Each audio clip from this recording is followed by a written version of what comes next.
Welcome to CFI India. We're excited to have you here. This message is being shared by Pastor Sunny Chandra and the topic is mentioned on the screen below. Please to watch till the end and to subscribe to our channel. May Adonai bless you all. Praise the Lord.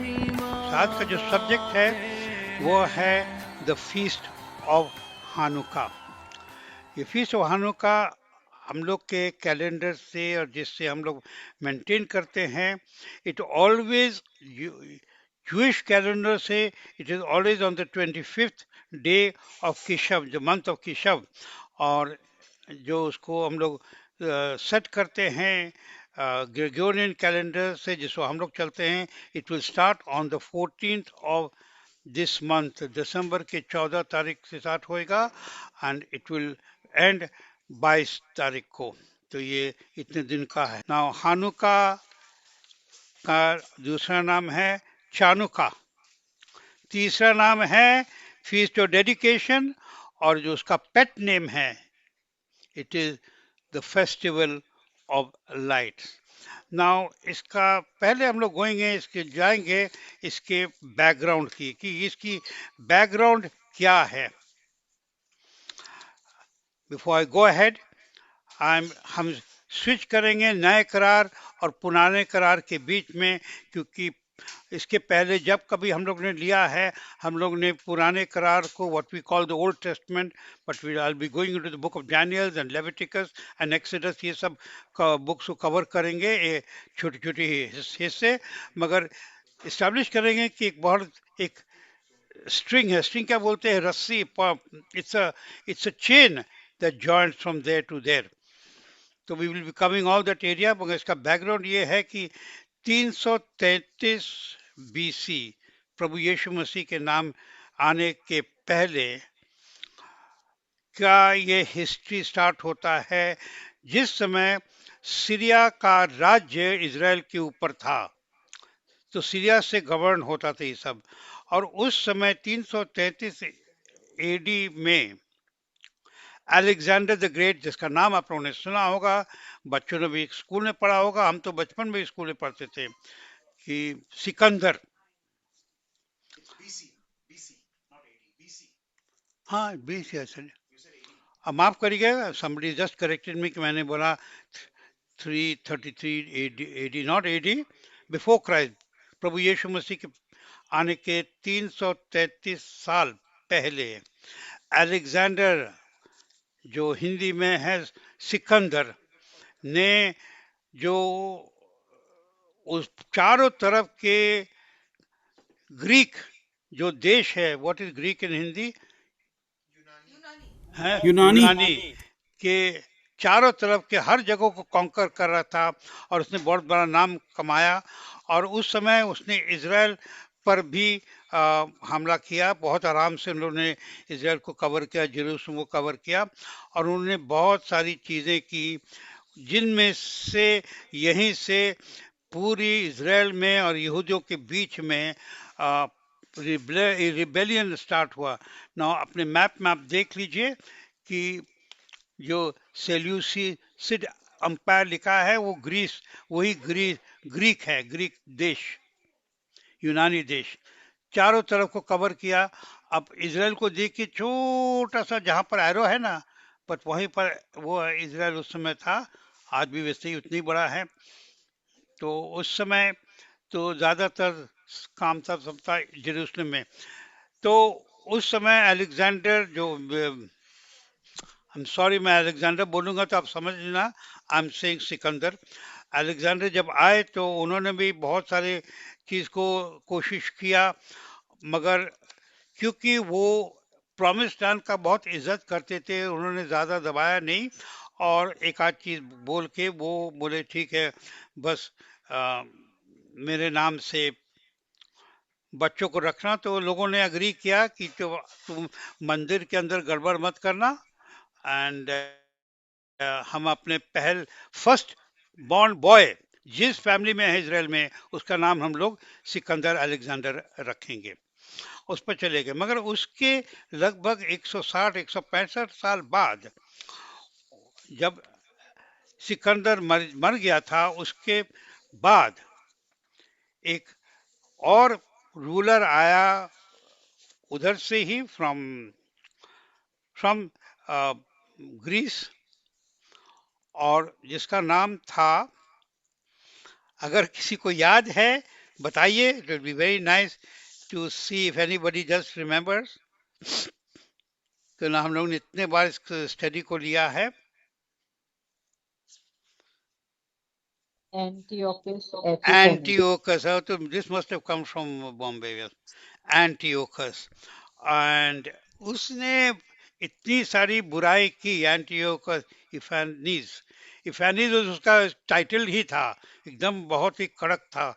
Antiochus उसका पूरा नाम था। उसने इतने कड़क तरीके से Israel के ऊपर सब चीज करने की कोशिश किया। उनका मेन पॉइंट था कि जो जो यहूदी चीज करते हैं तुम लोग सब बंद करो, हर चीज करो जैसे ग्रीस में होता है, उठना बैठना खाना पीना। और उसने तोरा को पढ़ना बंद किया, खतनी करना बंद किया, circumcision he stopped, reading the Torah stopped, going into the temple भी स्टॉप किया, हर चीज को स्टॉप किया, एक ही चीज के लिए कि यूनानी जो सिस्टम है यहाँ पर करो। और इतने लोग डरे हुए थे और लोग मानने लगे। परंतु उस समय एक परिवार था जो थे मैकबीज, जो जेरूसलम से नीचे कुछ दूरी पे थे। उन लोग ने एक उसके विरोध रिबेलियन किया। रिबेलियन को क्या बोलेंगे इन, आई डोंट नो जी हाउ, बलवा है बलवा बलवा बलवा, ओके। मेरे हिंदी को आप लोग क्षमा करना, मराठी तो ऐसे भी आई डोंट नो, प्रॉपरली, बट जो किया, रिबेलियन चालू हुआ, विरोधी विरोधी विरोधी। एंड मेन पॉइंट उस विरोधी का क्या था कि जब ये आदमी ने मंदिर के अंदर ऑल्टर ऑफ सैक्रिफाइस पर सुअर का खून रखा, और उसके पहले उसने जो उनके जो जिस गॉड को मांगते थे, which is the God of Jesus, Jesus का वहां पर क्या बोलते हैं, विजिट इमेज को क्या बोलेंगे, मूर्ति रखा, मूर्ति। मूर्ति रखा। तो वही एक्चुअल चीज था जिसके वजह से आप बोले, यहूदी लोग ने बोला बहुत हुआ, अब हम मर जाए तो मर जाए, मगर ये चीज अलाउ नहीं करेंगे। आई होप हम लोग क्रिश्चियन लोग कुछ सुन के सीख रहे हैं कि हम लोग इस तरह की कमिटमेंट को देखें। और उसके साथ ये पूरी विरोधी स्टार्ट हुई, जिसमें लीडर थे द मैकेबीज फैमिली। उनके फादर जो थे वो चीफ प्रीस्ट थे, और उनका तीसरा बेटा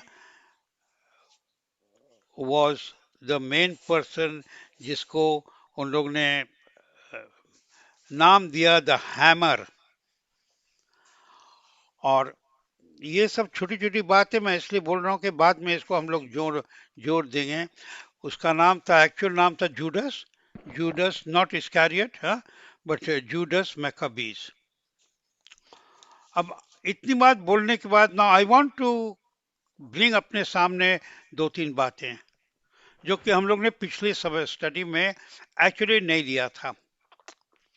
हालांकि हम लोग ने कम से कम 3 साल से हम लोग लेते आ रहे हैं।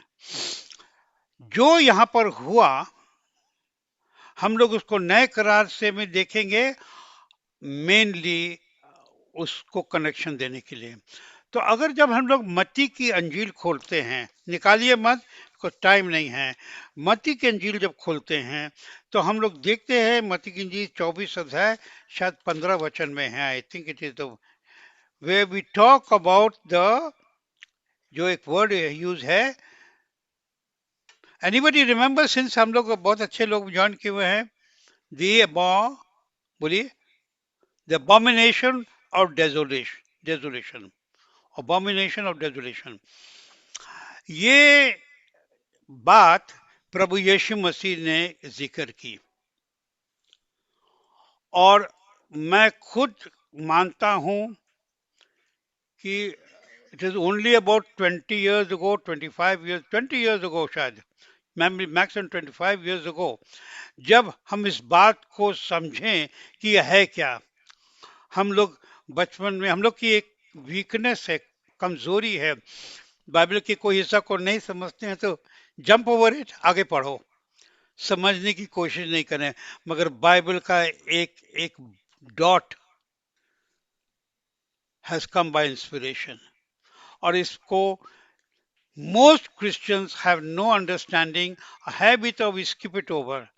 मैं उस पर थोड़ा समय बिताना चाहता हूं ताकि सुनने वाले हम लोग कनेक्ट कर लें और अपना थिंकिंग लगाकर प्रार्थना करके परमेश्वर से बोले, हमें टीच मी समथिंग,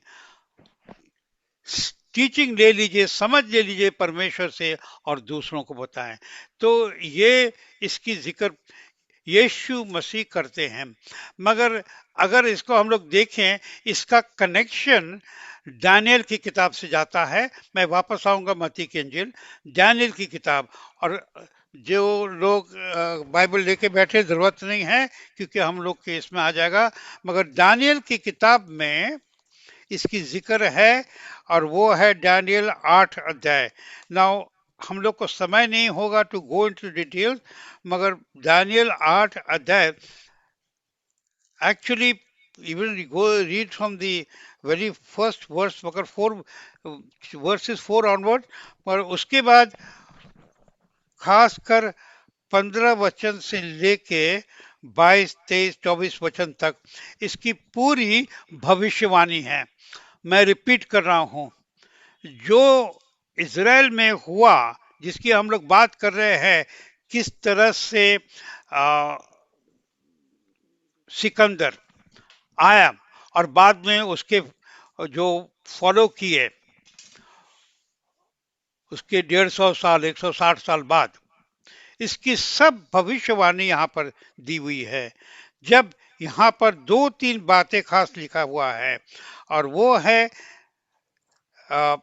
जो जिक्र है एक गोट को क्या बोलते हैं, बकरा, बकरा, जिसके दानियल की किताब में हम लोग पढ़ रहे हैं। बिकॉज यही बात लोगों के समझ में नहीं आता, तो हम लोग दानियल की किताब के 8 अध्याय को हम लोग जंप करते हैं। बट और उस समय एक्चुअली डैनियल तो इतना डरा हुआ था, वो फेंट हो गया था एक्चुअली। एंड क्योंकि गैब्रियल ने आके उनसे बताई, बात की, और अमंग अदर थिंग्स गैब्रियल ने बताया कि ऐसा ऐसा होएगा और एक बकरा होएगा, रैम, जिसके 2 सींग हैं, 2 सींग हैं। और अगर आप पढ़ लीजिएगा तो हम लोग समय बच जाएगा, आप लोग बाद में पढ़ लीजिएगा, मैं जल्दी से बता देता हूँ। तो ये एक पूरा विजन जो है गैब्रियल डैनियल को बताता है, और बताता है कि किस तरह से ऐसा ऐसा होएगा। अभी डैनियल के पास, जैसे हम आज के दिन हम लोग के पास इतनी बड़ी टेक्नोलॉजीज है कि हम बहुत चीज चेक कर सकते हैं, उसको कुछ नहीं मालूम था। He was a praying man, जो परमेश्वर से बहुत डरता था, आदर करता था, प्यार करता था, आराधना करता था। उसके पास गैब्रियल बार बार आते थे, तो गैब्रियल समझाता है और बोलते कि ऐसा ऐसा होएगा। नाउ मैं क्यों बोल रहा हूं, जो अभी हम लोग ने पढ़ा कि इज़राइल में ऐसा हुआ 333 बीसी, प्रभु यीशु मसीह के आने के 333 साल के पहले उसकी भविष्यवाणी डैनियल ने की। ओके, मगर डैनियल का जो समय था वो 650 सॉरी 550 बीसी, यीशु मसीह के पहले। तो अगर आप इस बात को, मेरी बात को फॉलो कर रहे हैं, तो आइए हम लोग डैनियल की जगह पहुंच जाए समय। तो प्रभु यीशु मसीह के आने के 550-55 साल के पहले डैनियल ने ये विजन देखा और गैब्रियल ने उसको समझाया कि ऐसा ऐसा होएगा, गोट होएगा, ये होएगा, मगर वो गोट का जो हाथ है टूट जाएगा और इतनी सारी चीजें होंगी, जिसमें से 4 टुकड़ों के बारे में बात करता है कि 4 टुकड़ों में हो जाएगा। और फिर गैब्रियल उसको समझाता है कि ये कौन कौन सी देशें हैं। हम लोग उस डिटेल में नहीं जाएंगे बिकॉज वो स्टडी बिल्कुल 2 घंटे की अलग स्टडी है जो राइट अप टू रेवलेशन तक जाता है, इसलिए हम लोग उसमें नहीं जा रहे हैं।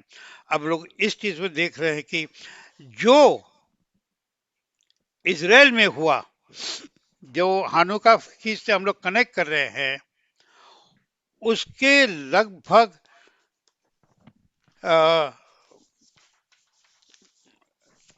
कैन समबडी कैलकुलेशन में देख सकते हैं, लगभग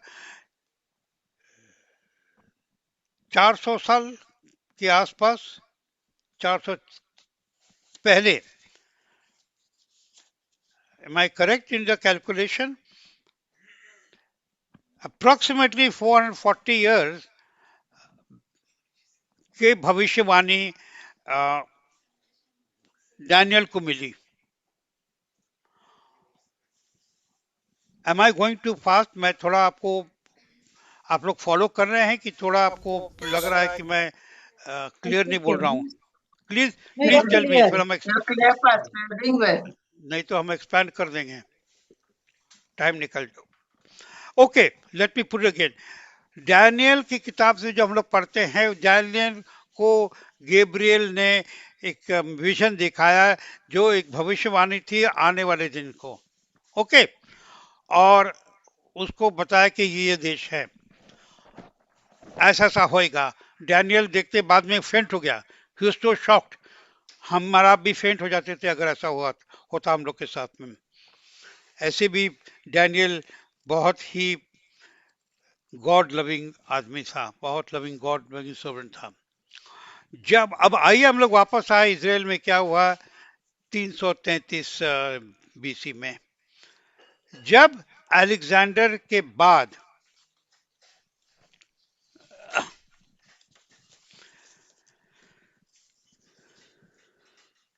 एंटियोकस, एक्चुअली एंटियोकस 4 थे, he was Antiochus the fourth, आके इसने इस तरह की चीजें की। क्या किया, क्या किया? मंदिर, कौन सा मंदिर? Not Bombay Maratha Mandir, we are talking of Israel की। इज एनीबडी विथ मी और हम लोग थोड़ा फास्ट जा रहे हैं? आई थिंक थोड़ा सा लोगों को क्लियर हो रहा है। Jerusalem. Should I go? Yes, yes. No, we can, you're clear, We Pastor. can hear, Pastor. No, no, you can hear, मगर is it coming You're doing clear? well. मेरी नहीं, मेरी आवाज नहीं, ये जो मैं सामने रख रहा हूँ, बिकॉज मैं एक पिक्चर बना रहा हूँ so that we can go ahead. Yeah, we can understand. Okay, शायद सब लोग नहीं फॉलो किया होगा, तो I will go back quickly and I will come to this. Daniel के समय गैब्रियल ने उसको एक विजन दिया जो आने वाले दिन में होएगा, और डैनियल तो ऐसे भी नर्वस टाइप था, ही फेंटेड बाद में, मगर वो बात उसने रिकॉर्ड किया क्योंकि उसको बोला था कि रिकॉर्ड करो।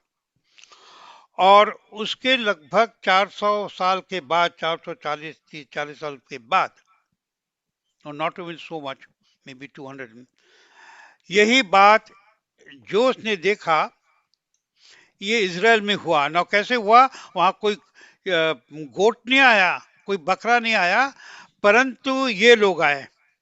कौन लोग? एक तो अलेक्जेंडर, सिकंदर,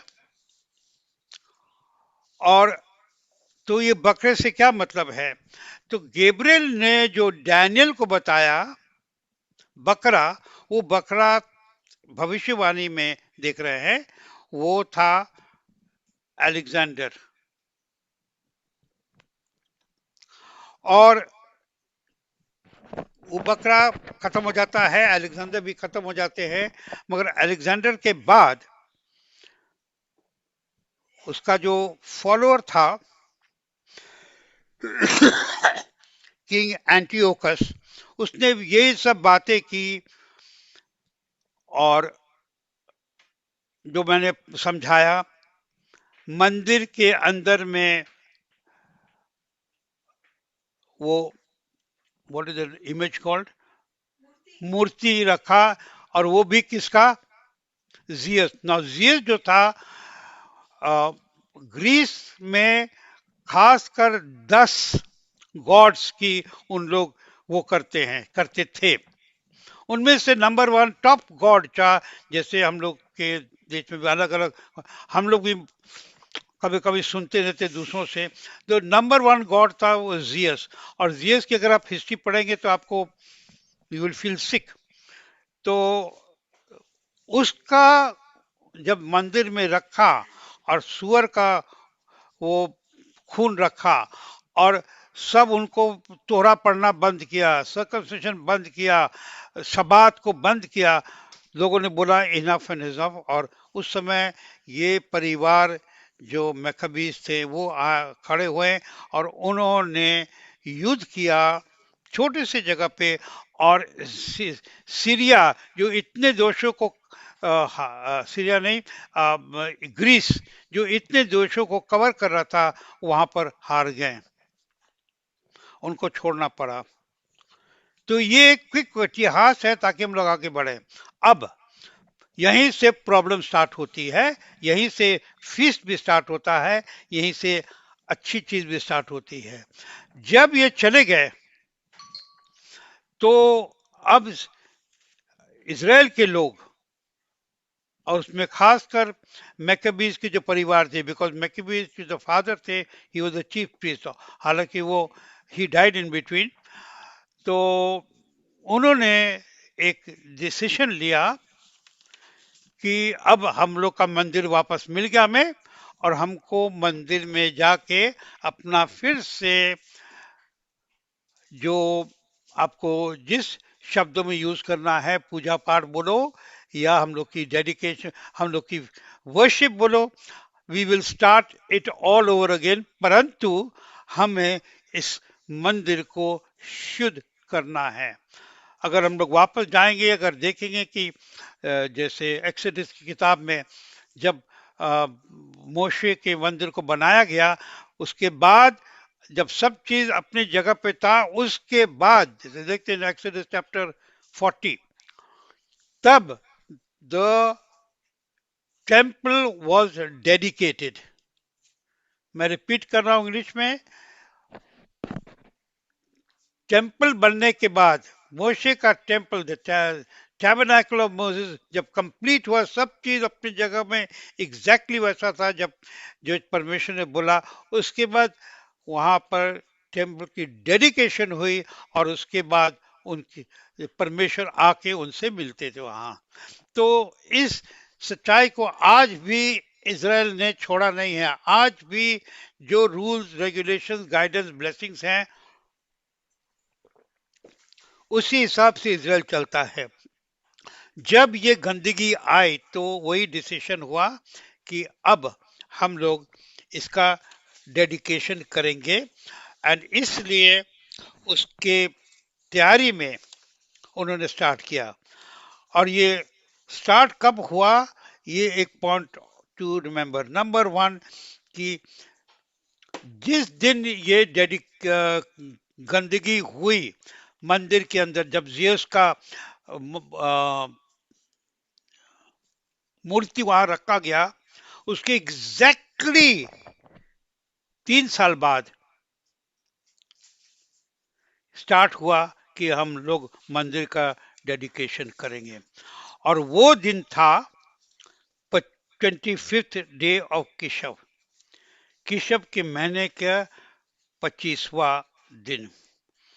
नाउ अब आइए हम लोग देखेंगे दो तीन चीज जो अपने रेफरेंस के लिए इंपॉर्टेंट है। परमेश्वर ने जब मोशे को और इज़राइल को तौर तरीके दिए, रूल्स बनाए कि इस तरह से ये चीज होना है, उनमें से जो आप देख रहे हैं मेरे बगल में ये मेनोरा, ये 9 वाला है, मगर एक्चुअली ओरिजिनल 7 था, 9 हम लोग बाद में एक्सप्लेन करेंगे। तो उसमें जो तेल इस्तेमाल होता है वो तेल इज स्पेशल ऑयल।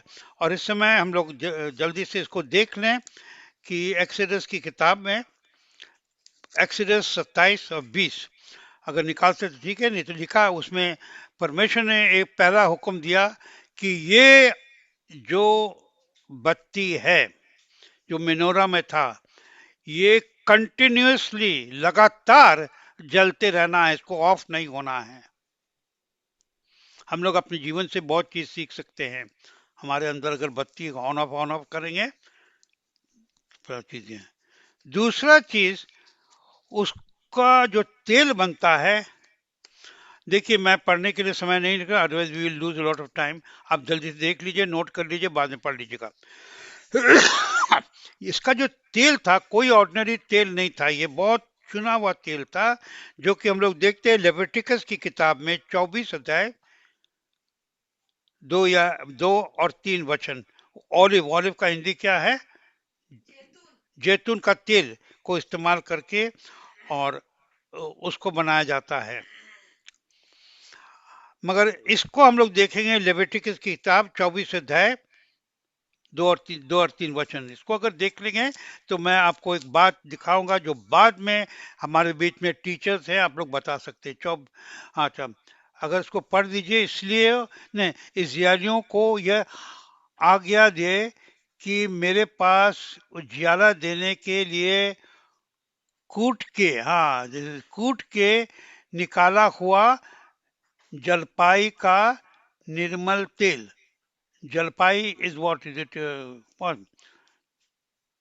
निर्मल तेल ले आना कि दीपक नित्य जलता रहे। उसके बाद में है और तीसरे वचन में हारून उसको बीच वाला तम। Okay, so it was here given कि the oil has to be in this manner। और हम लोग पढ़ते हैं, जब हम लोग अभी आज रेफरेंस नहीं ले पाएंगे तो वी आर गेटिंग लेट, कि ये तेल बनाने के लिए 8 दिन लगता था। 8 दिन का समय लगता था कि स्टार्ट करो और जब तक और तैयार करो। अब ये जो देख रहे हैं इसके बारे में, इस तेल के बारे में, ये सेंट्रल पॉइंट है आज की स्टडी का, one of the most important point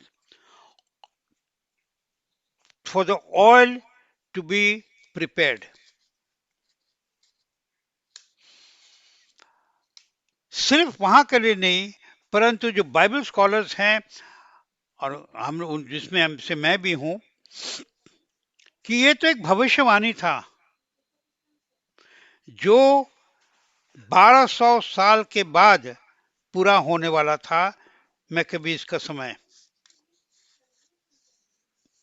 कि जो तेल बनाओगे वो एब्सोल्युटली इस तरह से बनना है। मतलब कोई भी ऑयल यूज किया, आज हम लोग अपने दिया में कोई भी ऑयल इस्तेमाल करते हैं, ऑयल इज ऑयल, परंतु परमेश्वर के वचन में उनके मंदिर के अंदर जो तेल बनना था वो बिल्कुल एक रूल के अनुसार, एक तरीके के अनुसार, और उसको बनाने में 8 दिन लगता था। तो ऑलमोस्ट लाइक भविष्यवाणी क्यों मैं बोलता हूं, क्योंकि ये इंपॉर्टेंस ऑफ ऑयल को हम लोग को देखना है कि ये oil had to be pure holy oil जो कूटा गया और बनाया गया परमेश्वर के वचन के अनुसार। अभी हम लोग एक कदम पीछे जाएंगे और फिर वापस आएंगे। ये हानुका का जो फीस्ट है ये इंपॉर्टेंट क्यों हो जाता है? जब मैकबीज और बाद में इजराइल के लोग मिलके जब निर्णय लिया कि अब हम लोग इस मंदिर का डेडिकेशन करेंगे और जिसमें से ये और इसको मेनोरा को लाइट करना है, जलाना है, और ये याद करके कि ये ऑफ नहीं होना है, इम्पोर्टेंट, ऑफ नहीं होना है। और उनमें उनमें से 8 जो आप देख रहे हैं 8 होना था। उनके पास जो पवित्र होली ऑयल था उस समय, केयरफुली सुनिए जो पहली बार सुन रहे हैं, उनके पास जो तेल था वो एक दिन का तेल था। तो अगर उस समय वो स्टार्ट करते थे कि हम लोग डेडिकेशन करो इस मंदिर का और ऑयल डालते थे एक दिन का, 24 घंटे के बाद तो खत्म होना ही था। 7 दिन और कैसे निकालोगे?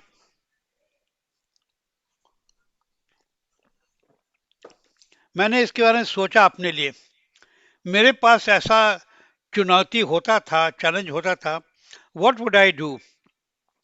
मैं कन्फेस कर रहा हूं, I would probably would not have the faith to go ahead. मैं कन्फेस करता हूं, शायद हमारे पास वो फेथ नहीं था।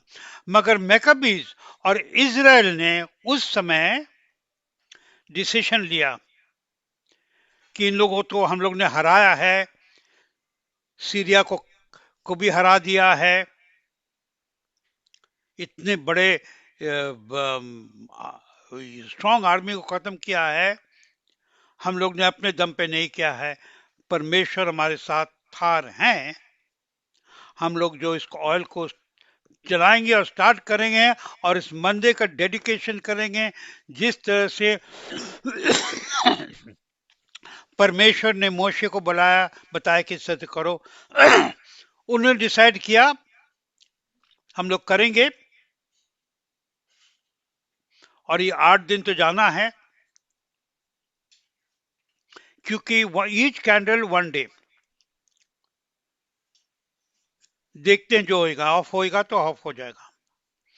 तो जो अभी हम लोग जिस तरह से मेनोरा को देखते, छोटा सा ऑयल है, एक्चुअली ओरिजिनल मेनोरा में इतना तेल होता कि 24 घंटे तक जलता रहता था, और कुछ छोटा सा नहीं था, काफी बड़ा था। Big one, they are big, almost कि हमारे साइज का, हमसे भी शायद ज्यादा इतना बड़ा होता है। तो उन्होंने जब देखिए ये कंपैरेटिव साइज, एक्चुअली मेनोरा का जो साइज होता है, यहाँ देख लीजिए, देख रहे हैं? तो वो हमसे ज्यादा, because they are, at least I am not a tall person, Yes, we can see. दिख रहा है ना इस हाइट का। तो एनीवे, तो जो तेल लगता था 24 घंटा चलना था, उन्होंने बोला चलो जो भी होएगा देखेंगे, जब सीरिया को हराया है तो विल सी। तो जब उन्होंने ऑयल डाल दिया और बोला भी 24 घंटे का ही ऑयल है, बिकॉज बाहर का ऑयल हम यूज नहीं कर सकते हैं, तो आफ्टर 1 डे ऑयल बचा हुआ था, जो कि कभी हो नहीं सकता है, मगर हुआ। तो उन्होंने बोला चलो इसको सेकेंड डे ट्राई करेंगे। तो उन्होंने सेकेंड डे किया उसी ऑयल को। तब तक ऑलरेडी उनके बीच में जो ऑयल, होली ऑयल बनाना था, वो प्रोसेस चल रहा था, मगर वो 8 दिन का प्रोसेस था। तो उन्होंने सेकेंड डे किया, बोला चलो 2 दिन होएगा तो 2 दिन होएगा, परमेश्वर हम लोग को देख रहे हैं। मगर 2 दिन के बाद ऑयल फिर बच गया, तो बोले चलो वंडरफुल परमेश्वर ने आशीष दिया है, थर्ड डे के लिए यूज करेंगे। हम लोग जैसे देख रहे हैं राइट टू लेफ्ट जाता है, बाय द वे, मैं इसलिए बोल, इधर से इधर जाता है, इधर से इधर, इधर से इधर। तो ये करते करते 8 दिन निकल गए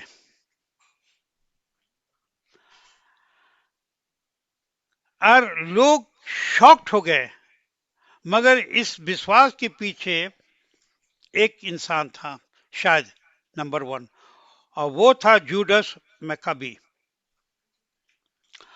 और जो हम लोग स्टडी करते हैं, स्कॉलर्स स्टडी करते हैं, जूइश स्कॉलर स्टडी करते हैं, तलमुद में जैसे इसके बारे में मेंशन किया हुआ है, उनके माइंड में एक था बात कि शायद जूडस मैकबी को याद आया होगा अपने हिस्ट्री में, जो आज हम लोग के लोग बाइबल देखते हैं, उसने अपने इतिहास को देखा होगा, जैसे हम अपने देश के इतिहास को देखते हैं, उसने इजराइल के इतिहास को देखा होगा। उसने माइंड में सोचा होगा कि अरे एक समय था पहले भी इलाइशा और एक एल्डरली औरत, जो कि हम लोग पढ़ते हैं 2 Kings chapter 4,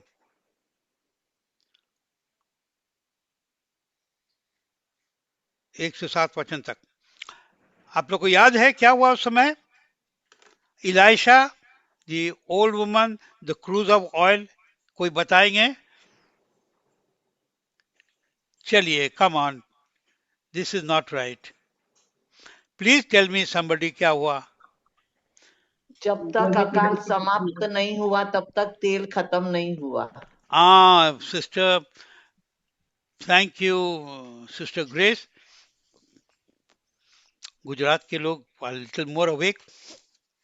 the oil did not and, did not finish, जब तक कि काम पूरा ना हुआ, और जब पूरा हो गया, सब फिल हो गया, oil stopped, the oil continued to flow. Alright, हम लोग के लिए 3 लेसन्स हैं। Number 1, oil reminds us of the Holy Spirit. God gives us the Spirit without measure. हाँ, कनेक्ट करिए अपने माइंड में, एक मैसेज है बाय इटसेल्फ। तो ऑयल खत्म नहीं हुआ, शायद जूडस मैकाबी को याद होगा कि ऐसा साथ हुआ था, और इसलिए उसको वो चलता रहा। उसने बोला चलो, we will try, we will try, we will try. अब आइए, अच्छा, अंत में जब वो लास्ट दिन आया और उधर उन लोग ऑयल तैयार कर रहे थे, जो 8 दिन लगता है, 8वें दिन में उनका तेल तैयार हो गया जो उन लोग बना रहे थे, और 8वें दिन में ये ऑयल खत्म हो गया ना। ये एक फेरी टेल की तरह हम और आप देखते हैं इसको। एक्चुअली आई से दिस, और आपको बुरा लगेगा, बट इट इज ट्रू, कि हम लोग क्रिश्चियन लोगों के बीच में बहुत कमजोरी है कि इन सब बातों को हम लोग लाइक अ फेरी टेल, मगर ऐसा ही हुआ, और वहीं से इतिहास स्टार्ट हो गई इस फीस्ट की, द फीस्ट ऑफ हानुका की। It is called the feast of dedication. 8वें दिन में ये खत्म हुआ, और 8वें दिन में तो ऑयल तैयार हो गया। हालेलुया, ये है हिस्ट्री। तो ये फीस्ट का नाम उन लोग ने रख दिया फीस्ट ऑफ डेडिकेशन। ठीक है, ये कब हुआ? मैं आपसे भी याद पूछ रहा हूं, कब हुआ? बॉम्बे वाले छोड़ के अगर कोई जवाब देंगे, कब हुआ?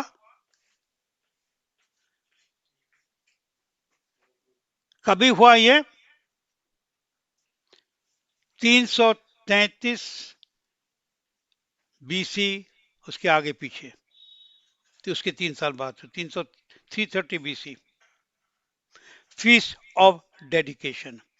मैं रिपीट कर रहा हूं, फीस्ट ऑफ डेडिकेशन इजराइल के लेविटिकस में 23 चैप्टर में जो 7 फीस्ट है उसके साथ क्यों नहीं है? क्योंकि ये फीस्ट आए नहीं तब तक।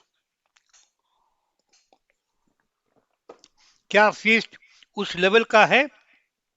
वो आप उसका जवाब दे दीजिए। मेरे पास जवाब अगर है भी तो मैं अपने पास रखूंगा। मगर ये फीस्ट की इंपॉर्टेंस अगर देखने जाए तो दूसरों फीस्ट की कंपैरिजन में किसी तरह से कम नहीं दिखता है। तो इसीलिए इस फीस्ट का पहला नाम रखा गया फीस्ट ऑफ डेडिकेशन। अब आइए हम लोग नए करार में आए। We should not even say Old Testament, New Testament. Let's come to the मत्ती की अंजील। पहला, यहाँ पर मत्ती अंजील 24 अध्याय 15 वचन में लिखा है, यीशु मसीह एक जिक्र कर रहे हैं। क्या बात की जिक्र कर रहे हैं? कोई is it then Hindi? Dawood वाले लोग आजकल बाइबल नहीं रखते हैं क्या? पहले मेरी मदद करते हैं यार, आप लोग वहां नहीं हैं। दाऊद वाले लोग, Sangeeta, you are not there or what? हाँ, I think she is not there, खाली नाम रखा हुआ है। यहाँ पर इंग्लिश में है, therefore when we see the abomination of desolation which was spoken through Daniel the prophet standing in the holy place, let the reader understand. पढ़ने वाले इसको समझे, और पढ़ने वाले आज के दिन इसको नहीं समझते हैं। मगर यहाँ पर यीशु मसीह सीधा कनेक्शन दे रहे हैं। अभी हम लोग देख रहे हैं इसका सीधा कनेक्शन यीशु मसीह खुद बोल रहे हैं। किसकी बात कर रहे हैं? यही जो हम लोग जो इसके बारे में पढ़ रहे हैं, हानुका के बारे में। ओके, अब इसको छोड़ दीजिए। अब आइए हम लोग यूहन्ना का किताब में आए हैं, जॉन चैप्टर 10। यूहन्ना की पुस्तक 10वां अध्याय। यहाँ पर हम लोग 10वें अध्याय में देखते हैं प्रभु यीशु मसीह। कोई पढ़ देंगे क्या? Yes uncle. Who is this? Meena. 10 अध्याय और 22 वचन, यस सर। क्योंकि यहाँ पर एक बहुत इंपॉर्टेंट कनेक्शन अभी आने वाली हैं। 10 और 22 वचन, हाँ पढ़ दीजिएगा। यरूशलेम में स्थापन पर्व मनाया जा रहा था और जाड़े की ऋतु नहीं, क्या मनाया जा रहा था? स्थापन पर्व। संपूर्ण समर्पण समर्पण, हाँ, समर्पण का उत्सव, समर्पण का उत्सव। तो उसका इंग्लिश है फीस्ट ऑफ डेडिकेशन। हाँ, मनाया जा रहा था। और जाड़े की ऋतु थी। यीशु मंदिर में सुलेमान के ओसारे में टहल रहा था। अच्छा, अब वहां पर यीशु मसीह वहां टहल रहे थे, कभी? उस फीस्ट ऑफ डेडिकेशन में। देखिए, किंग जेम्स वर्जन में लिखा है, it was the Jerusalem the feast of dedication. मगर जो नेक्स्ट रिवाइज वर्जन में है वो है, देन केम द हानुका इन यरूशलेम, इट वाज विंटर। 2-3 पॉइंट यहां देख रहे हैं। ये फीस्ट ऑफ डेडिकेशन के समय जो इजराइल अभी मना रहे थे, अब उन्होंने मनाना शुरू किया था, उस फीस्ट में प्रभु यीशु मसीह जाते हैं। कभी कभी क्रिश्चियन लोग पूछते हैं, हमसे मतलब है क्या? अगर हमसे और आपसे मतलब नहीं है तो जब यीशु मसीह वहां क्यों गए? तो हम लोग यीशु मसीह की लाइफ देख के बोलते कि हाँ, जब वो गए तो उन्होंने उस जगह को अपना, उस चीज को अपना छापा दिया है। तो वहां 2 पॉइंट्स लिखा है। जब वहां पर गए, क्या चीज? फीस्ट ऑफ डेडिकेशन के लिए वो विंटर का समय था, सर्दी का समय। जब अब हम लोग को थोड़ा सा बाइबल के अलावा पुराने जो तनक तलमुद हैं, इज़राइल की जो कमेंट्रीज हैं जिसमें हिस्ट्रीज हैं, अगर उसको हम लोग देखने जाएं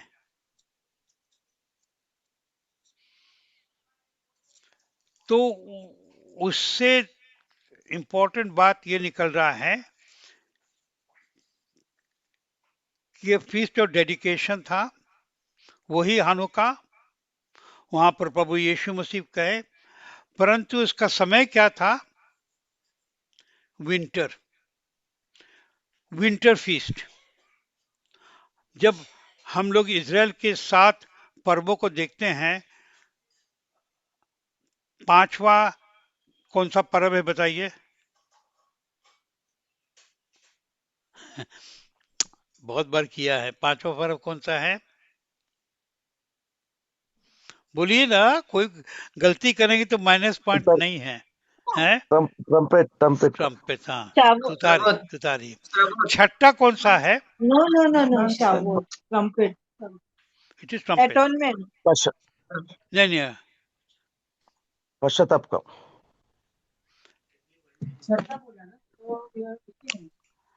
एटोनमेंट पश्चाताप का और 7वां मंडप का सन 7वां मंडप का, उसके पहले, पश्चाताप प्रायश्चित उसके पहले पश्चाताप फीस्ट ऑफ ट्रम्पेट पश्चाताप पेट फीस्ट ऑफ ट्रम्पेट फीस्ट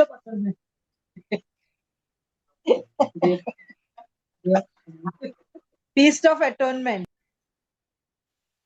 देखिए आपके सामने सब है। 5th is trumpet, feast of tone is 6। 7वां कौन सा है?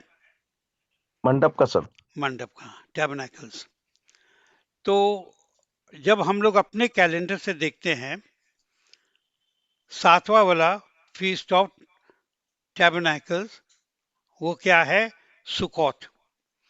वो किस चीज का है? झोपड़ियों का। और वो अगर हम लोग जब भी देखें, साल में जिस साल भी देखें, उसका टाइमिंग क्या है? आ, गर्मी में है, सर्दी में है, बारिश में है, कब है? इतना ही बता दीजिए। सर्दी। It was a winter feast. कौन सा है? सुकौत।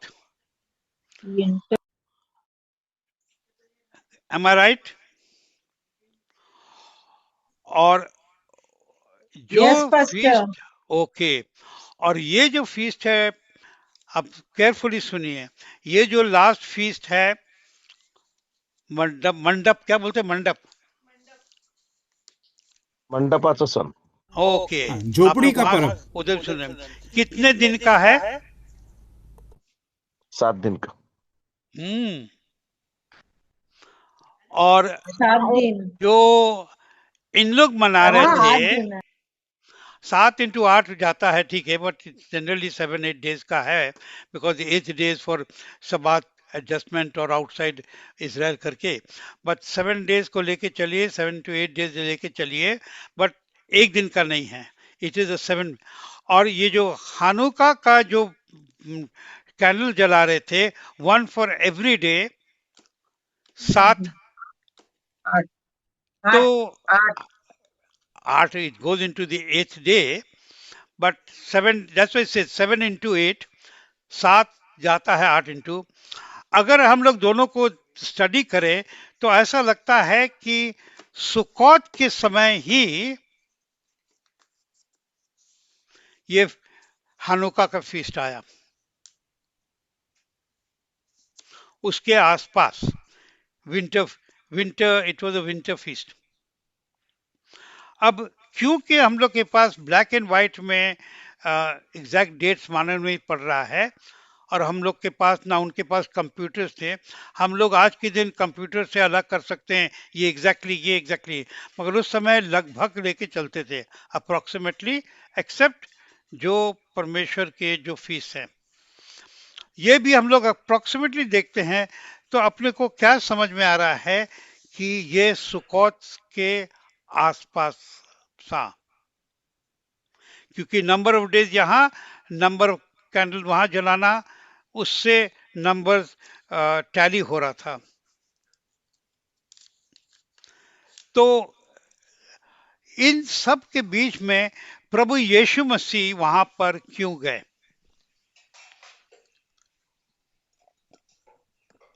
और उनका वहां जाना, नहीं एक मिनट, यही पॉइंट्स तो आप लोग नोट करके पढ़िए, पढ़ के मैसेज बनाइए।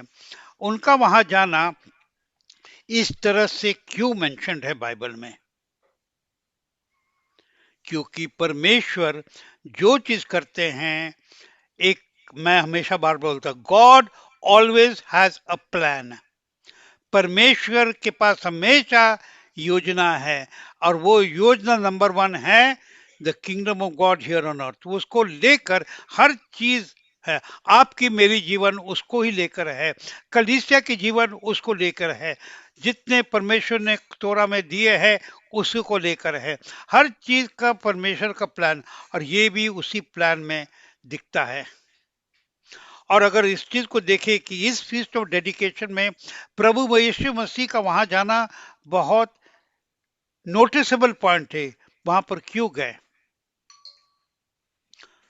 वहां ना? वो दूसरे फीस्ट भी अटेंड करते थे, मगर इस तरह की डिटेल में कहीं नहीं लिखा है, मगर इसके बारे में लिखा है that he was there and it was in Jerusalem, the feast of dedication, and it was winter, और जहां पर दूसरे वर्जन में है हानुका। मैं आपके सामने कुछ पॉइंट लाना चाह रहा हूं, आप नोट करके प्रार्थना करिए। या यू कैन मूव दिस। परमेश्वर ने इस फीस्ट को क्यों चुना?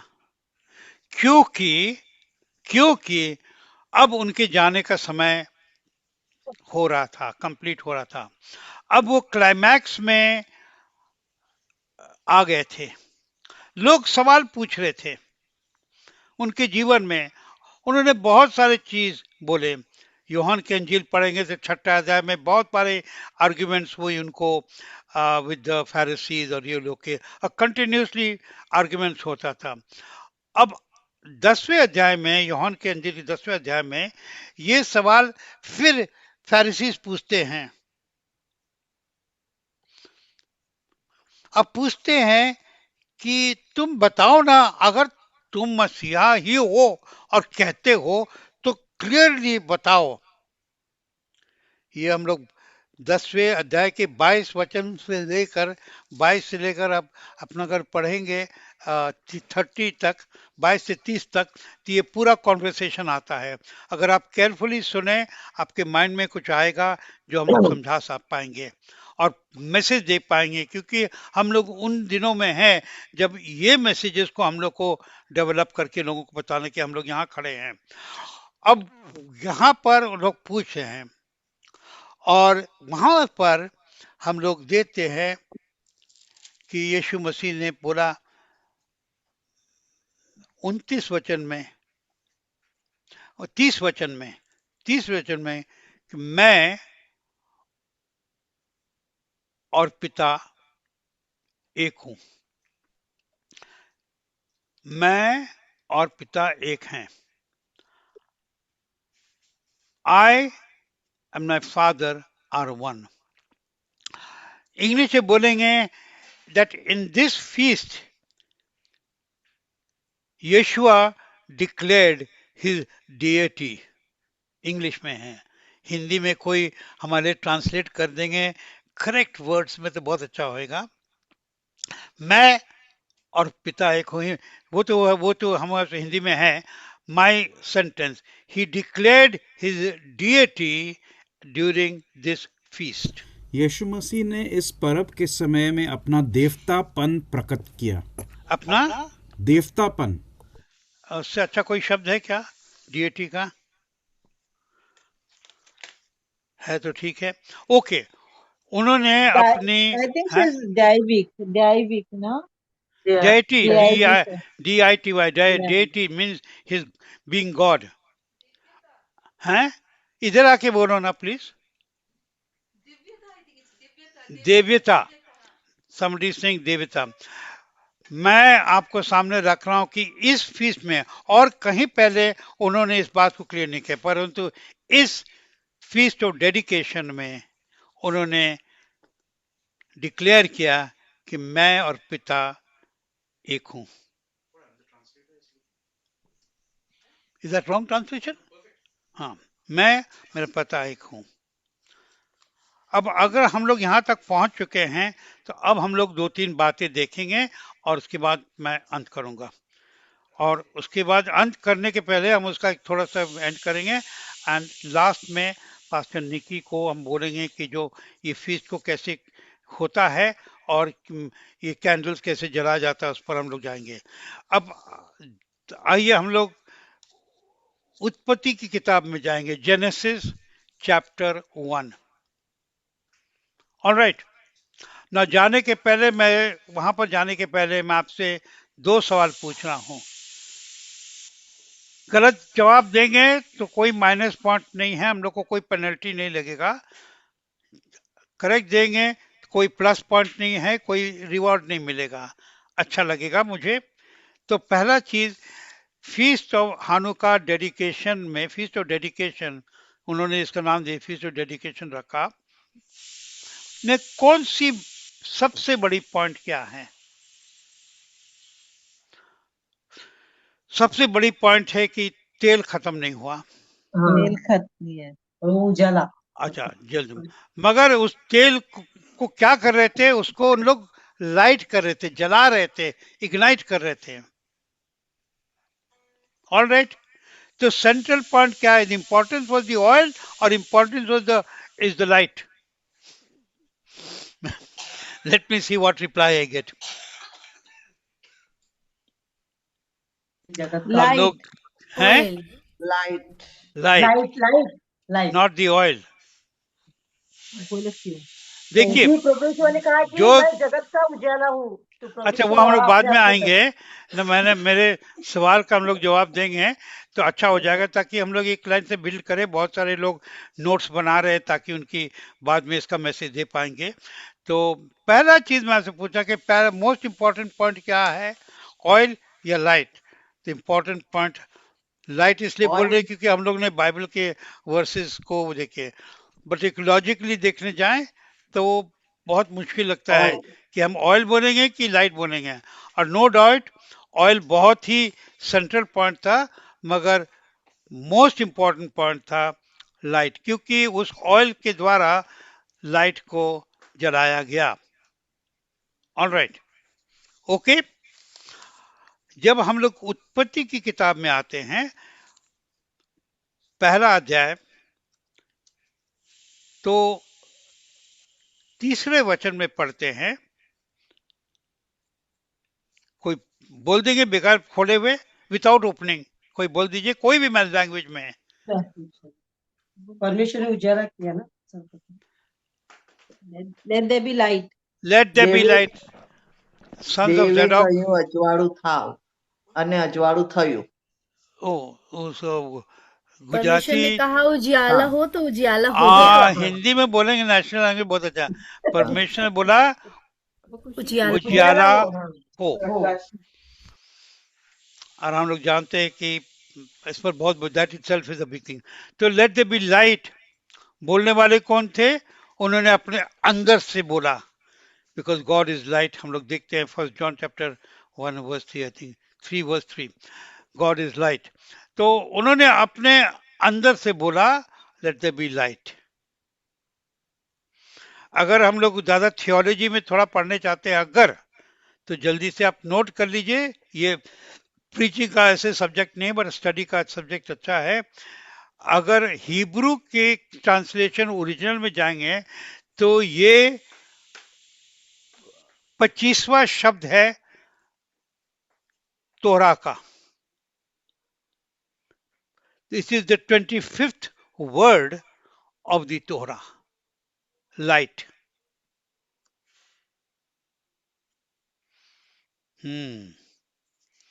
अभी थोड़ा सा हैवी लग रहा है. और अगर हम लोग हिब्रू का शब्द देखेंगे तो वो है काफ. हेफ. काफ, के एफ, काफ, हेफ. और जो बोलते हैं numerical value of every letter, Hebrew letter, तो काफ का न्यूमेरिकल वैल्यू है 20. हेफ का न्यूमेरिकल वैल्यू है 5. टोटल हो जाता है 25. ओके. अब इस 25 को मैं क्यों बोल रहा हूं? क्योंकि फीस्ट ऑफ डेडिकेशन हर साल कौन से दिन पे आता है? नहीं, 25th of Kislev. केशव के 25वां दिन. This Kislev, yes. 25 becomes so important. Now we can give a lot of references इसमें, but सिर्फ सी पॉइंट, मगर इसको पॉइंट को रख लें. अब आइए हम लोग दो तीन चीज अपने लिए देखें. पहला चीज देखें कि उत्पत्ति की किताब में जो 25वां शब्द है, हाँ, योर इज द 21 तोरा in its original Hebrew is और मीन्स लाइट. और उसका ठीक है रेलोहन का एकदम okay. 25th same thing there. तो आइए हम लोग, निकी प्लीज ट्राई.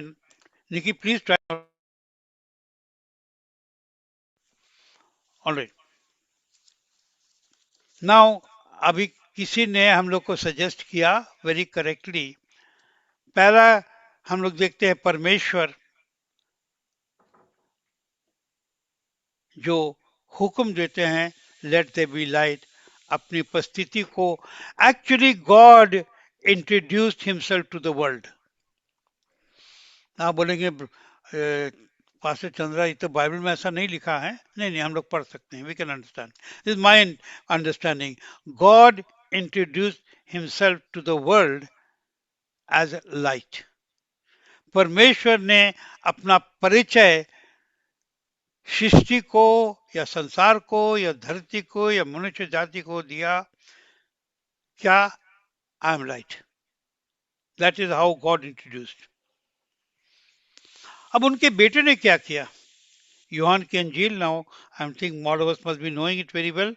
यूहान की अंजील 8 अध्याय 12 वचन में लिखा है, यीशु कहते हैं मैं दुनिया का उजाला हूं. बाप यीशु ने क्या बोला? Father and I R one. मैं और पिता एक ही हूं. और ये बात यहां पर क्लियर हो जाता है. अब आइए हम लोग एक आध बाइबल रेफरेंसेस अपने याद के.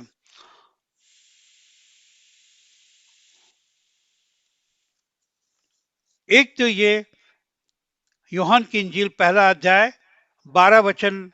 आइए हम लोग थोड़ा चेक करेंगे. I am just going to end now. यूहान की इंजील पहला अध्याय 12 वचन क्या कहता है? एज मैनी एज, परंतु जितनों ने उसे ग्रहण किया उसने अपनी संतान होने का अधिकार दिया. okay, now that is the santan is not a good word. It's a good word but it's not the accurate word. Actually the accurate word अगर देखने जाए वो actual word है air, HEIR, air है. और वो है वारिस. बेटा नहीं, वारिस. वो वारिस जो है वो करेक्ट वर्ड है. जिन्होंने उनको रिसीव किया वो क्या हो गए? वारिस. That's why we call the sons and daughters God, हम लोग बोले जाते हैं, हम लोग एक्चुअली परमेश्वर के वारिस हैं।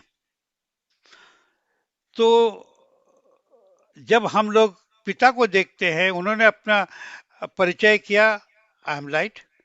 यीशु ने अपना परिचय किया, आई एम लाइट। बाइबल कहता है जिन्होंने यीशु मसीह को अपनाया, हम लोग क्या हो जाते हैं? वारिस।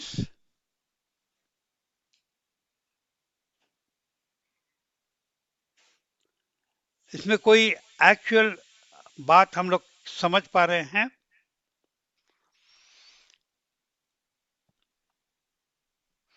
What is the connection?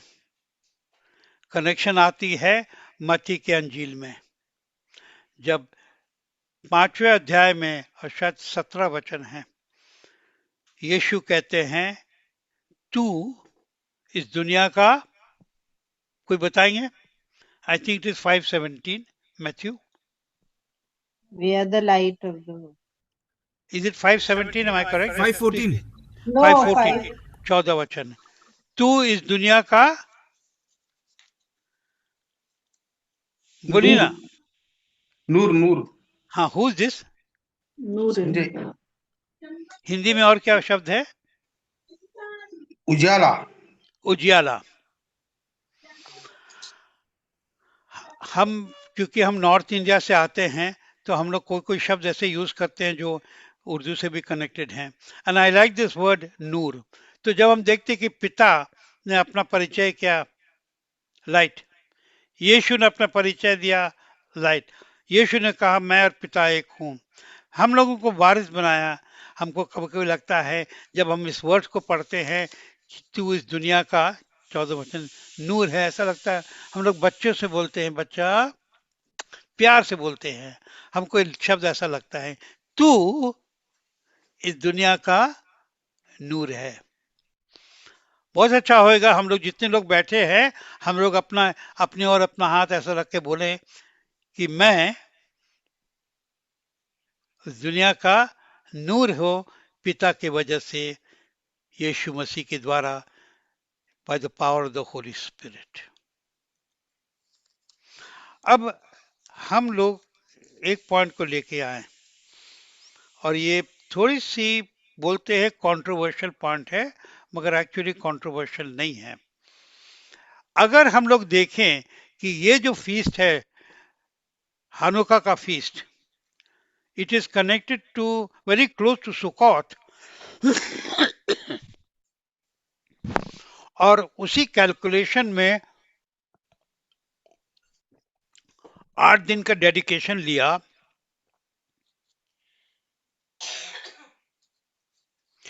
तो बहुत सारे लोग, जिनमें से they are the group of believers जो अपने को they name themselves as the messianics. We sometimes like to call ourselves, we are not Christians, we are Messianics खास कर इस पॉइंट को एम्फसाइज करते हैं कि जो 25 दिसंबर है, जो दुनिया में यीशु मसीह का बर्थडे मनाते हैं, ये बात कहते हैं जो करेक्ट है कि ये तो पक्का है कि 25 दिसंबर उनका बर्थडे नहीं था। तो मेसियानिक्स का कहना यही है कि अगर देखने जाएं तो यीशु मसीह की जो बर्थ है, it is the feast of Sukkot. और जब बोलते हैं तो बहुत सारे लोग, बच्चे लोग खासकर नाराज हो जाते हैं, बिकॉज ये पीरियड है जब बच्चों को जितनी मस्ती करनी है, डैडी हमको ये चाहिए, मम्मी हमको ये चाहिए, बहुत सारी लिस्ट इतनी बड़ी बन जाती है कि यीशु मसीह बाजू में हो जाते हैं, लिस्ट लंबी हो जाती है। वो लोग थोड़ा सा नाराज हो जाएंगे, ऐसा कैसा, but it seems to be there. अगर हम लोग देखें ठीक से कि इसमें, हम नहीं कहते कि सच्चाई है, हम ये भी नहीं कहते हैं कि ये गलत है, ये पॉसिबिलिटीज हो सकती है, मैंने सामने रखा, क्योंकि हमारे इस ग्रुप में already there are few people here जो भी they are Messianics, and I don't want to mention all that. But let's come back to our feast of Hanukkah. हानुका का फीस्ट क्या है? It's a feast of dedication. इसका background क्या है? किस तरह से मंदिर को पोल्यूट, क्या पोल्यूट का हिंदी क्या है? पोल्यूशन, पोल्यूशन, भ्रष्ट किया, भ्रष्ट किया, जिस तरह से भ्रष्ट किया, और किस तरह से इसकी क्लेंजिंग हुई, जो डेडिकेशन. मगर उसकी जो प्रोफेसी थी डैनियल की किताब में था. तो लास्ट में इस पॉइंट को हम लोग रखें कि मत्ती के इंजील में जब 24 अध्याय 15 वचन में यीशु मसीह इसी बात का जिक्र करते हैं, डोंट टॉक लाउडली, इसी बात का वो जिक्र करते हैं, तो जो बात तो ऑलरेडी कंप्लीट हो गई थी उसकी कैसे जिक्र कर रहे हैं? आइए हम लोग इस वर्ष को पढ़े, फिर हम इस बात को समझा देंगे, हम लोग के लिए बहुत अच्छा होएगा. इस वर्ष को पढ़ें. मत्ती की इंजील 24 अध्याय 15 वचन. आज थोड़ा सा 10-15 मिनट ज्यादा जाएगा, पर please bear it out for us for teaching. Check out the original version please. हाँ, there was when you see the abomination of desolation which was spoken. अब वो जिक्र कर रहे हैं डैनियल ने जिसकी जिक्र की. ना यीशु मसीह कह रहे हैं let the reader understand. ये let the reader understand क्या है, कैसे, उनका क्या कनेक्शन है? इसके बाद इसी को लेकर लोग इसको पढ़ के छोड़ देते हैं कि हम लोग को नहीं समझ. परंतु हम लोग एक चीज, बहुत इंपॉर्टेंट चीज अभी भूल रहे हैं, जो एंड पॉइंट है, और वो ये है कि यीशु मसीह ने कभी भी कोई गलत बात नहीं बोला. जो एक्यूरेटली है प्रोफेसी हुई. उनके जाने के 70 साल बाद जब मंदिर टूटा, उन्होंने उसकी एग्जैक्ट प्रोफेसी की. तो यहां पर क्या चीज की जिक्र कर रहे थे? और हम लोग एक ही चीज से समझ सकते हैं. इस पॉइंट को आप नोट करके अपने स्टडी में कर लीजिए कि जो एक बार हुआ यीशु मसीह के पहले था, 333 साल पहले. फिर भी इस वर्ष को लेकर मत्ती की इंजील 24-15 में वो ऐसा कर दिखा रहे हैं, बोल रहे जैसे कि होने वाला है. क्या चीज जो हो गया है उसके लिए यीशु कैसे बोल रहे हैं कि होने वाला है? आप सोचिए मैं क्या बोल रहा हूं.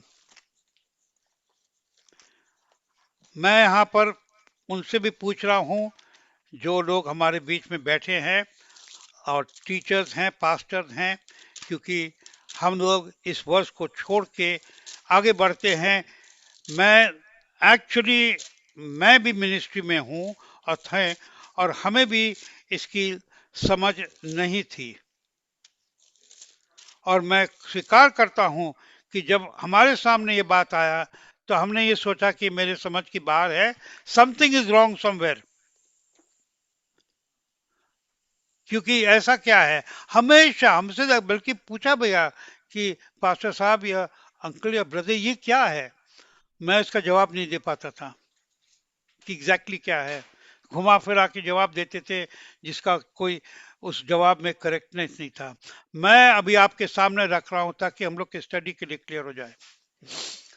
यहाँ पर यीशु मसीह किस चीज की बात कर रहे हैं, और इसकी बात, इससे हम लोग 3 चीज समझ सकते हैं. पहला चीज, उनकी बात से क्लियर लगता है कि ये बोल रहे हैं कि ऐसा होने वाला है, जबकि ऑलरेडी हो चुका था, क्योंकि उन्होंने दानियल की किताब का जिक्र किया. मगर वो बोल रहे हैं कि होएगा. तो ये क्या है? और यही बात है जो हम लोगों को जागृत होना है. आज के दिन हमारा बाइबल जिंदा बाइबल है. आज के दिन जो भी हो रहा बाइबल में और इजराइल में, बाइबल में लिखा है, था, है और होने वाला है. अगर हम लोग इसको लेके चले और समझे इस सच्चाई को with honesty, with great honesty, we say that yes, my Bible is true, इसका मतलब है ये रिपीट होने वाला है। और अगर ये रिपीट होने वाला है तो वहां तो मंदिर तो है ही नहीं, रिपीट कैसे होएगा? एक ही तरीके से रिपीट हो सकता है, अगर वो तीसरा मंदिर बने। फर्स्ट मंदिर बना टूटा, सेकंड मंदिर बना टूटा। और अगर आज आप इजरायली या उनके स्क्रिप्चर्स उनसे बात करें, टॉप टू बॉटम सब जूइश लोग का एक ही सबसे बड़ा एम है, सबसे बड़ा प्रोजेक्ट है, और वो क्या है? The third temple. क्यों? Why the third temple? Because वो वापस जाते हैं इज़ीकियल की किताब में, जबकि the Messiah will come from Mount Olives down through the eastern gate, enter the मंदिर। कौन सा मंदिर? जब मंदिर नहीं है, एक ही चीज हो सकता है, क्योंकि मंदिर फिर से बनेगा उसको लेकर। इसलिए यहूदियों के लिए तीसरा मंदिर डेफिनेटली वो बनाएंगे उनके हिसाब से। दुनिया की समझ में यह होगा कि इजराइल ने तीसरा मंदिर बनाया या बनाना शुरू किया, तीसरा महायुद्ध हो ही जाएगा। It lead to third world war. मैं पॉलिटिक्स नहीं बात कर रहा हूं, बाइबल प्रोफेसीज बात कर रहा हूं। तो तीसरा मंदिर वो बनाएंगे, क्योंकि इज़ीकियल की किताब में वो प्रोफेसी है कि होएगा, और the lord the Messiah will enter from the mount, from the east, and enter the by the eastern gate of the मंदिर। जो लोग जेरूसलम जा चुके हैं, इज़राइल जा चुके हैं, you will understand what I am saying. और ऐसा हुआ, that will be the third world war, जिसके लिए I have no doubt most of us are not ready, most of us don't want it। हम लोग चाहते हैं अभी बाद में नहीं, अभी हमारे लाइफ टाइम में नहीं हो। बट अब इसको कैसे चेक करते हैं, कंफर्म करते हैं? बस 2-3 वर्ष पढ़ के हम लोग बंद करेंगे। 2 ही वर्ष पढ़ना है, जरूरी है। वो है सेकंड थेसलोनियन की किताब, दूसरा थेसलोनियन। हम लोग कंफर्म करें जो यीशु मसीह ने कहा है। थोड़ी सी लंबा हो गया आज। सेकंड थेसलोनियन चैप्टर 2, दूसरा थिंग, और तीसरा वचन। निकी, which version is this? Please give me a proper Bible. Don't give me this one. Please give me the King James version.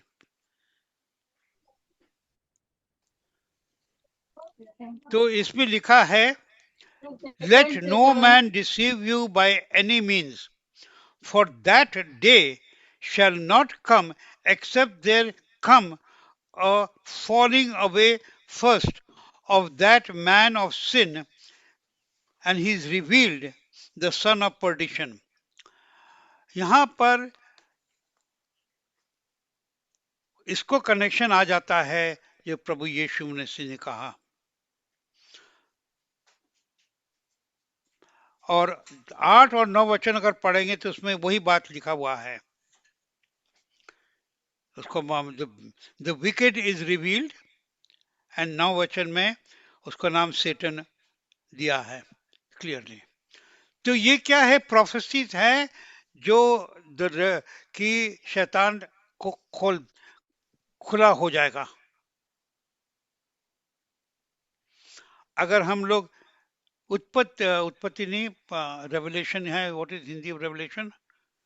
प्रकाशित वाक्य। प्रकाशित वाक्य में देख लें तो यही बात आती है कि अंत में यही होने वाला है। शैतान आएगा। रिमेंबर 666 चैप्टर 13, शायद आई थिंक वर्स 13 ऑल्सो। और अंत में शैतान को बांध के खत्म कर दिया जाएगा। तो ये क्लाइमैक्स जो है अल्टीमेटली ऑल कनेक्टेड, इंटरकनेक्टेड हैं। और अल्टीमेटली कनेक्शन किस से आ रहा है जो हम लोग हानुका का की वो देख रहे हैं। देखिए एक जो सिंगल पॉइंट है किस तरह से एकदम फैल गया है, लेफ्ट एंड राइट, एकदम एक्सोडस लेविटिकस होते होते एंड इनटू दानियल की किताब एंड इनटू हिस्ट्री, ये सब कनेक्टेड है। इसलिए इज़राइल जो है इस फीस्ट को इतने इम्पोर्टेंट तरह से मनाते हैं क्योंकि उनके लिए ये अल्टीमेट कनेक्शन है क्या चीज का, द कमिंग मसाया, मसीहा जो आने वाला है। क्रिश्चियन चर्च ने इसको एकदम अलग करके रखा है क्योंकि इस कनेक्शन को लोगों ने समझा नहीं है। एंड मैं इनकरेज करता हूं सबको, प्लीज जो हमने पॉइंट लिखे स्टडी करिए। ओके, शलोम सबको। तो देखिए मेरे सामने है हनुकिया। ओके, आप देख सकते हैं कि ये 9 ब्रांच का मेनोरा है। ओके, तो ये यूज किया जाता है for the celebration and for Hanukkah के फेस्टिवल के लिए। तो मैं जस्ट बताना चाहता हूँ कि इसका लाइटिंग कैसे होता है। जो ये संडे से स्टार्ट होगा, संडे इवनिंग हानुका स्टार्ट होता है। आपको पता है evening to morning, evening to evening एक डे होता है, तो 14th के इवनिंग से स्टार्ट होता है। एंड जैसे आपने सुना टीचिंग में, this is an 8 day celebration. 8 days में हम लोग 9 कैंडल्स लाइट करेंगे। 9 क्यों, मैं बताना चाहता हूँ। फर्स्ट डे पे सेंट्रल कैंडल और राइट साइड से स्टार्ट करें। तो मैं राइट साइड से स्टार्ट कर रहा हूँ, आपको लेफ्ट साइड दिखाई दिया होगा। ओके, तो यहां से ऐसे इस तरीके से होगा। ये फर्स्ट डे। तो सेंट्रल कैंडल हर बार लाइट होता है और आप देख सकते हैं कि इसका कंस्ट्रक्शन कैसा है कि सेंट्रल कैंडल जो है वो थोड़ा ज्यादा ऊंचा उठाया गया है।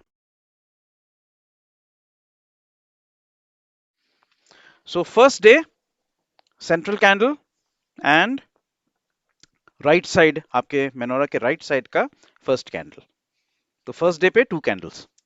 सेकंड डे पे अगेन आप सेंट्रल कैंडल को लाइट करेंगे, डे 1 वाला कैंडल को लाइट करेंगे और डे 2 वाला कैंडल को लाइट करेंगे, ऐसा। तो सेकंड डे पे 3 कैंडल्स हो गया। Pastor Nikki, can you just do one demonstration? I'll send the matchbox to you. I have the matchbox. I have the matchbox. एक बार कर दीजिए कि ऐसा होता है for the first one. So let everybody जिसने नहीं देखा है, let them see it and learn. हाँ। तो ये सेंट्रल कैंडल को लाइट किया मैंने। Blessed are you, Lord our God, Creator and King of the universe, who has commanded us to be the lights to the nation of the world. और फिर first candle को हम light करेंगे। ये day 1 हो गया, 2 candles on day 1। Okay, day 2 पे उसी तरीके से फर्स्ट कैंडल को आपने लाइट किया, डे 2 पे ऐसे, और एक हमेशा सेंट्रल कैंडल से आप बाकी सबको जलाओगे। सेंट्रल मैं समझाऊंगा, मैं सब कुछ समझाऊंगा, पहले जस्ट इंस्ट्रक्शन सुन लीजिए। ये डे 2 हो गया। फिर अभी डे 3 पे middle candle, first, second and third. Okay, तो डे 3 पे 4 कैंडल्स। उस तरीके से एक एक करके आप लाइट करोगे सारों को, ठीक है। डे 4 पे सेंट्रल पहला, फिर 4। डे 5 पे सेंट्रल पहले, फिर 5। Day 6, day 7, day 8। तो डे 8 तक सारे कैंडल्स लाइट हो गए हैं। अब मैं बताना चाहता हूं कि इसका रीजनिंग क्या है। तो जो सेंट्रल कैंडल है, जो मिडिल कैंडल है, जिससे बाकी कैंडल्स को लाइट मिलता है, इसको कहते हैं शमाश। ओके, ये हिब्रू शब्द है शमाश, और हिब्रू शब्द शमाश का मतलब है सेवक, द सर्वेंट कैंडल। और सेवक का जो उजाला है वो सारे कैंडल्स को वो अपना लाइट देता है। तो सेवक कैंडल सबसे ऊंचा उठाया गया है और उसके रोशनी से बाकी सब कैंडल्स को रोशनी मिलता है।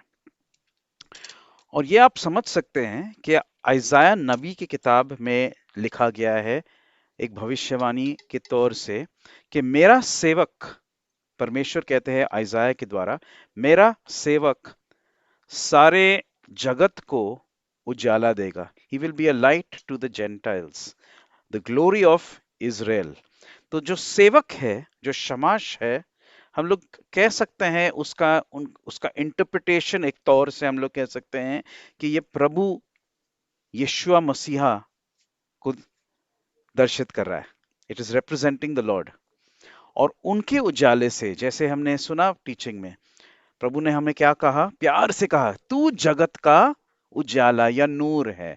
तो उनके उजाले से, प्रभु के उजाले से हमारे कैंडल्स लाइट हो जाते हैं। और इसलिए बार बार इसका कस्टम है, ट्रेडिशन है कि शमाश के कैंडल से बाकी सब कैंडल्स लाइट हो जाते हैं, पहले तो। सेकेंडली, इसको लाइट करने के बाद हम खिड़की के पास इसको रखते हैं, घर के अंदर नहीं, खिड़की के पास रखते हैं, ताकि वो बाहर से उसको दिखाई देना चाहिए, लोग बाहर से उसको देख सकते हैं। अब इसका भी रीजन है, इसका भी एक सिंबल या एक मीनिंग है। इसका मीनिंग ऐसा है कि हमारा उजाला दुनिया को दिखाई देना चाहिए। जैसे प्रभु यीशु मसीह ने कहा मत्ती 5:16 में, let your light shine before man, आपका उजाला को चमकने दो लोगों के सामने, ताकि लोग अपने आपके अच्छे काम कर्म को देख के आपके पिता के गौरव करें। Let your light shine. और इसलिए ये खिड़की के पास या दरवाजे के पास खड़े करें, ताकि लोग बाहर से देखें कि कुछ उजाला है उनके घर में, उनकी जिंदगी में। ये एक तौर से ये हमारे लिए एक चांस मिल जाता है कि हम लोगों को भी बताएं इसके बारे में। ये सेकंड चीज है।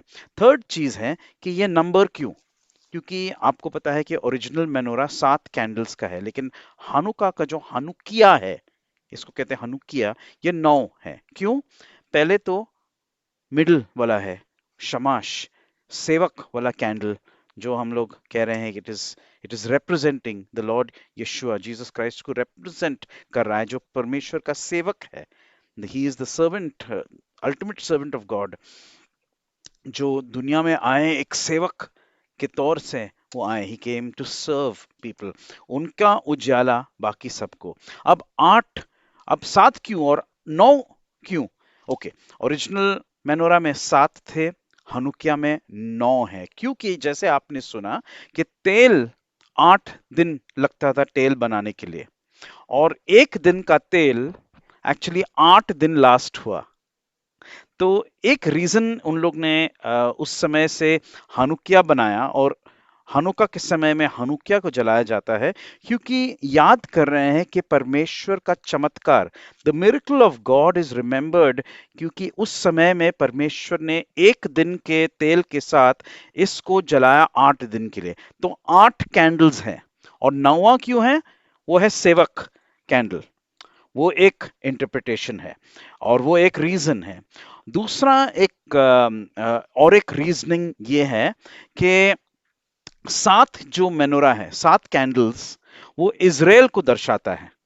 इट रिप्रेजेंट्स इजराइल, क्योंकि आज भी इजराइल का नेशनल सिंबल है मेनोरा। आप गूगल पे भी देख सकते हैं, you can see it anywhere. जब आप इजरायली कैनेसेट वगैरह आप देखते हैं, तो इजराइल का नेशनल सिंबल जो कहते हैं वो है मेनोरा।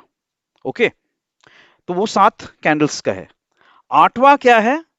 सेवक कैंडल है, जिसके उजाले से सारा इजराइल को महिमा, उजाला मिल गया।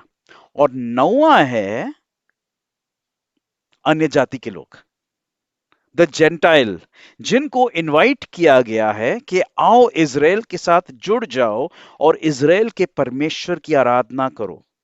जैसे पौलुस कहता है कि एक क्रिश्चियंस, जेंटाइल क्रिश्चियंस, आप इजराइल के साथ कलाम किया गए हुए लोग हो, you have been grafted in. Romans 11, 17 और 18 में कहा गया है कि आप एक जंगली पेड़ के हो और आपको कलाम किया गया है इजराइल के घराने के साथ।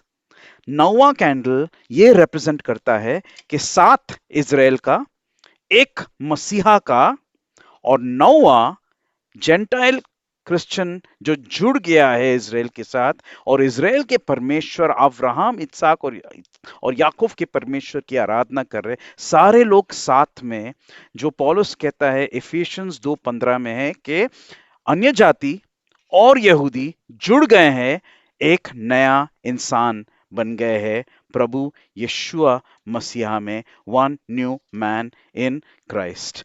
तो ये कुछ सिंबल्स है ऑफ द फीस्ट ऑफ हानुका, जो हमें याद दिलाता है उजियाला के बारे में, कि उजियाला, हमारा उजियाला चमकते रहना चाहिए ताकि लोग देखें, पीपल शुड सी इट, हम लोग को दिखाना है लोगों को। हम लोग याद करते हैं तेल, जो एक दिन का तेल 8 दिन के लिए लास्ट हुआ, जो परमेश्वर का जो चमत्कार था। हमारे कैंडल्स वो लाइट है, हम लोग याद करते हैं कि हमें मिलता है लाइट शमाश कैंडल, सेवक कैंडल से, जो प्रभु यीशु मसीह है। And we remember that without him, उनके बिना हम भी कुछ है ही नहीं। We are nothing without him, everything comes from him and everything is from him. और फाइनली मैं आपको एक कल्चरल चीज बताना चाहता हूँ कि हानुका के समय क्या खाना खाया जाता है। जल्दी से मैं बताता हूँ आपको। As a tradition, it is traditional to eat deep fried foods या फ्राइड फूड्स। क्यों? इसका रीजन है कि तेल, क्योंकि इसमें तेल यूज होता है। ऑफ कोर्स हानुका के समय में किसी को अपना कैलोरीज देखना नहीं है ज्यादा, क्योंकि ऑफ कोर्स वेट थोड़ा बढ़ेगा, but if you do a little bit of exercise साथ में ना, तो वो बैलेंस हो जाता है, burning calories and eating calories. तो फ्राइड फूड जैसे आप देख रहे हैं, डीप फ्राइड लॉलीपॉप, या आप even in India we can make sabudana vada या समोसा, वड़ा पाव, जो भी डीप फ्राइड है।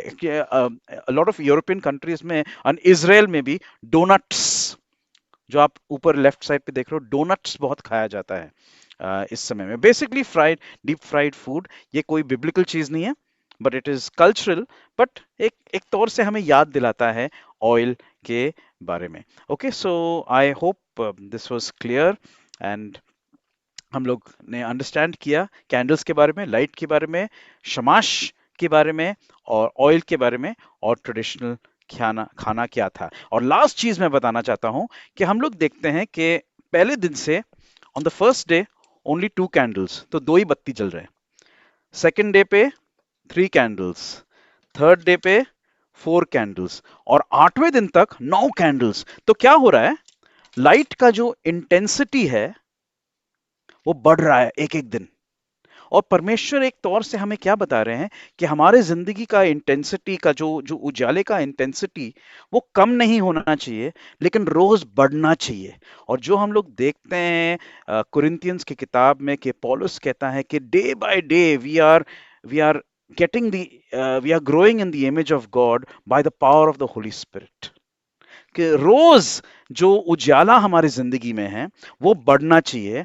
और प्रभु में यीशु मसीह ने क्या कहा कि उसका उजाले का प्रूफ, सबूत क्या है, वो हमारे अच्छे कर्म है।